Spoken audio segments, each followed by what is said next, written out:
Breaking it up. Mastering the phrasal verb, break up. Hello, language learners. Welcome back to our English grammar series. Today, we're delving into a particularly versatile and common phrasal verb, break up. Phrasal verbs can be tricky, but they're essential for natural-sounding English. So, let's get started.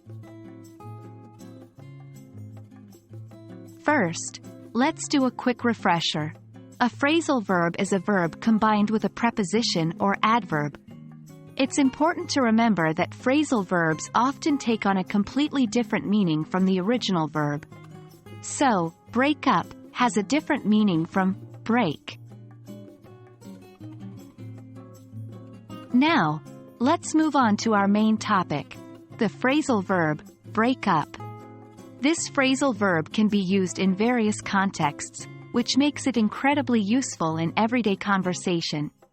Primarily, break up is used to describe the end of a relationship or to split something into smaller pieces.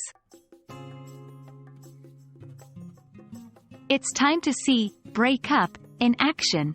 Understanding the usage of a phrasal verb in context is a great way to get familiar with it. 1. Relationship context. After 5 years of dating, Tom and Sally decided to break up. 2. Splitting something into pieces. Please break up the bread and share it amongst yourselves. 3. Ending an event or gathering. The police had to break up the party because it was too loud. These sentences show the different ways we can use break up. Notice how the context changes the meaning. It's practice time. Try making your own sentences using break up. Remember, the more you practice, the more natural it will become. That's all for today's lesson on the phrasal verb, break up.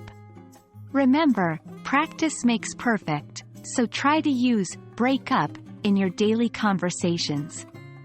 Thank you for joining us today, and as always, happy learning. We hope this video has been helpful. See you in the next one.